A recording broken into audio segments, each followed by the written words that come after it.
আজকের এই গোলাপ জামুন মিষ্টিগুলো আমি আটা দিয়েই তৈরি করেছি। দেখে কি বুঝতে পারছেন যে এগুলো আটা দিয়ে তৈরি করা?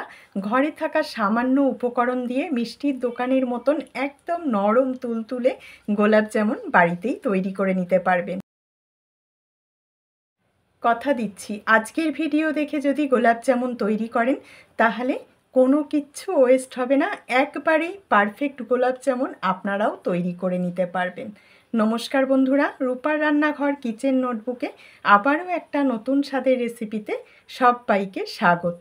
রেসিপি ভালো লাগলে চ্যানেলটাকে সাবস্ক্রাইব করে আমার পাশে থাকার অনুরোধ রইল। পাশে থাকা বেল বাটনটা প্রেস করে রাখবেন নতুন নতুন রেসিপির আপডেট সবার আগে দেখার জন্য। চলুন তাহলে শুরু করা যাক আজকের রেসিপি। গোলাপ জামুন মিষ্টিগুলো তৈরি করার জন্য নিয়েছি হাফ কাপ আটা। প্যাকেটের আটা নিয়েছি, আপনারা যে কোনো আটা নিতে পারবেন। আর তার সঙ্গে নিয়ে নিচ্ছি হাফ কাপ গুঁড়ো দুধ। যদি 1 কাপ আটা নেন তাহলে 1 কাপই গুঁড়ো দুধ নিতে হবে। সমান পরিমাণে আটা আর গুঁড়ো দুধ নেবেন। সামান্য একটু নুন দেবেন, তাহলে মিষ্টির স্বাদ আরও বাড়বে। আর এখানে দেখুন আমি একটা চামচের 4 ভাগের 1 ভাগ নিয়েছি বেকিং সোডা। এখানে কিন্তু বেকিং পাউডার নেবেন না, বেকিং সোডা নেবেন। এবারে শুকনো উপকরণগুলো ভালো করে মিশিয়ে নিতে হবে। শুকনো উপকরণগুলো মিশিয়ে নেওয়ার পর আমি দিয়ে দেবো 2 চামচ ঘি। ঘিয়ের পরিবর্তে সাদা তেলটাও নিতে পারেন, তবে সাদা তেল দিলে মিষ্টির স্বাদ কিন্তু পারফেক্ট আসবে না। ঘি নিলে মিষ্টির স্বাদ দেখবেন একদম পারফেক্ট আসবে। ঘিটা দিয়ে আবারও খুব ভালো করে এই আটা আর গুঁড়ো দুধের সঙ্গে মিশিয়ে নিতে হবে। দেখুন হাতের মধ্যে একটু ঘষে ঘষে এইভাবে করে একদম সমস্ত আটা আর গুঁড়ো দুধটার সঙ্গে যাতে ঘিটা মিশে যায় সেভাবে করে মিশিয়ে নিতে হবে। আমি খুব ভালো করে মিশিয়ে নিয়েছি। আর নিয়েছি এখানে রুম টেম্পারেচারে থাকা দুধ, ঠান্ডাও না গরমও না। অল্প অল্প করে দুধ দিয়ে এই আটাটাকে মেখে নেবো। আর এই আটাটা কিন্তু শক্ত করে মাখা যাবে না, একদম নরম করে মাখতে হবে। দেখুন একদম নরম করে আঠালো করে এটাকে মেখে নিতে হবে। এখানে আমি আরও একটু দুধ দিয়ে দিচ্ছি। যত নরম করে এই আটাটা মাখা হবে মিষ্টিগুলো একদম নরম তুলতুলে হবে। দেখুন হাতের মধ্যে একদম আটকে যাচ্ছে, এই রকম চিটচিটে আঠালো ডোটাকে তৈরি করে নিতে হবে। এখন এই ডোটাকে আমি 5 মিনিট রেস্টে রাখবো। বেশিক্ষণ রাখার দরকার নেই, 5 মিনিট রাখলেই হবে। চলুন তাহলে ডোটা যতক্ষণ রেস্টে থাকবে আমরা ওদিকে চিনির শিরাটা তৈরি করে নিই। এখানে আমি 1 কাপ চিনি নিয়েছি আর তার সঙ্গে দিয়ে দিচ্ছি 1.5 কাপ জল। জলটা একটু বেশি করে দেবেন, কারণ এই মিষ্টির জন্য আমাদের চিনির শিরাটা একদম পাতলা হতে হবে। 1.5 কাপ জল দিয়ে দিলাম আর দিয়ে দিচ্ছি একটু এলাচের গুঁড়ো। আর চিনির শিরাটাকে খুব বেশি ঘন করা যাবে না, কোনো চিটচিটে শিরা তৈরি করার দরকার নেই। চিনিটা গলে গেলে আর একটু ফুটে উঠলেই 3-4 মিনিটের মতন ফুটিয়ে নিলেই কিন্তু চিনির শিরাটা তৈরি হয়ে যাবে। এখানে আমি সামান্য একটু ফুড কালার দিয়েছি যাতে এই শিরার রঙটা খুব সুন্দর হয়। এতে কি হবে, মিষ্টিগুলোর রঙও খুব সুন্দর আসবে।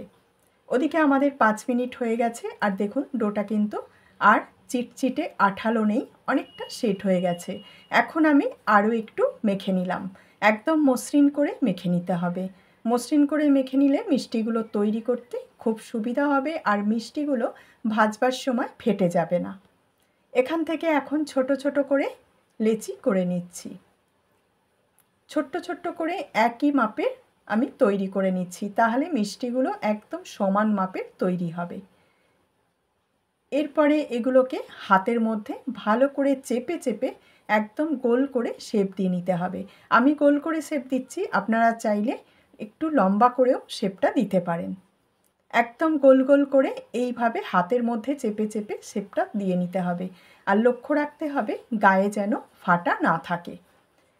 এদিকে তেল চাপিয়ে দিয়েছি আর সব কটা মিষ্টি তৈরি করে নিয়েছি। তেলটাকে একদম হালকা গরম করতে হবে। দেখুন আমি মিষ্টিগুলো দিচ্ছি, দেখে নিশ্চয়ই বুঝতে পারছেন তেলটা একদম হালকা গরম। হালকা গরম তেলের মধ্যে অল্প অল্প করে মিষ্টি দিয়ে ভাজতে হবে। আর মিষ্টির গায়ে কিন্তু কোনো রকম হাতা খুন্তি দেওয়া যাবে না। পাশ থেকে তেলটাকে একটু এইভাবে নাড়াচাড়া করে দিন। অনবরত তেলটাকে নাড়াচাড়া করে এইভাবে মিষ্টিটাকে ভাজতে হবে। এবারে হাতা দিয়ে আলতো হাতে একটু উল্টে পাল্টে বাদামি রং আসা পর্যন্ত মিষ্টিগুলোকে ভেজে নিতে হবে। দেখুন আমার মিষ্টিগুলো ভাজা হয়ে গেছে। এখন আমি এগুলোকে তুলে নিচ্ছি, আর এই সময় গ্যাস অফ করে তেলের তাপটাকে আরও কিন্তু কমিয়ে নিতে হবে। তেলের তাপ কমিয়ে নেওয়ার পর আবার আমি বাকি মিষ্টিগুলো ভাজবো। আমি দুবারে মিষ্টিগুলো ভেজে নিয়েছি। এবারে দিয়ে দিচ্ছি চিনির শিরার মধ্যে, আর চিনির শিরাটা হালকা গরম থাকতে হবে, আর মিষ্টিগুলো পুরোপুরি গরম অবস্থায় এই শিরার মধ্যে দিয়ে একটু এভাবে করে কোট করে নিন। শিরার মধ্যে এইভাবে নেড়েচেড়ে একদম মিশিয়ে দিলাম। এখন চাপা দিয়ে রেখে দেবো 3 থেকে 4 ঘন্টা। দেখুন আমি 3 ঘন্টা পর ঢাকা খুলে নিয়েছি। মিষ্টিগুলো ফুলে একদম ডাবল হয়ে গেছে, আর শিরাটাও কিন্তু সবটাই প্রায় টেনে নিয়েছে। যদি দরকার হয় তাহলে আরও একটু আলাদা করে চিনির শিরা তৈরি করে এর মধ্যে দিয়ে নেবেন।